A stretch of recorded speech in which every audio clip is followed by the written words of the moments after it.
Okay, well, sadly, I've been out here for like ever, 20 minutes or more, looking for honey. And everything where it says the E, right there, that E, that means empty. So that's just a nightmare for me because there's no frames. And of course now it's all stuck to the roof and full of nectar. And man, they're really full of nectar, so full.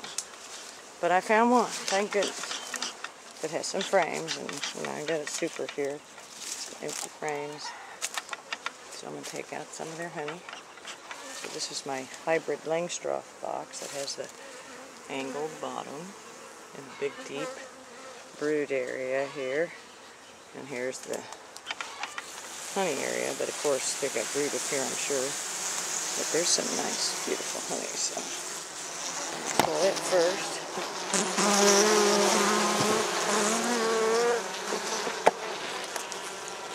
Till I start seeing brood, of course, and then I'll quit, and then I think I'll give them a super too, because these are really nice. Oh yeah, look at that pretty honey, finally. It took a while to find some. Thank you, girl.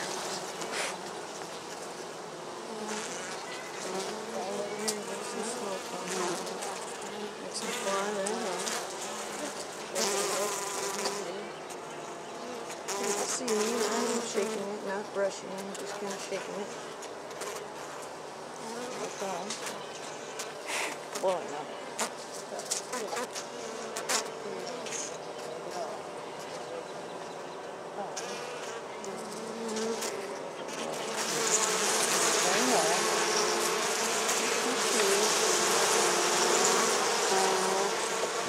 The next one I see has open nectar, so I'm not going to get.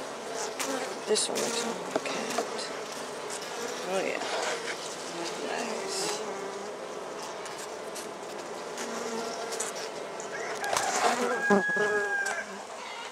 So here's how we get the honey for the bistro. There's the frame over there. I'll get these bees off of this one. And we got these empties to put on, so I'm going to make a small harvest today. Looks like that one's ready to come out too. That's pretty. Then they can move the brood nest up here and have room to expand. And you can see we have a lot of honey on the hives. I've just got to get a lot more supers so that I can put them on top as I take off those empty ones. So I'll be doing that over the next 2 weeks.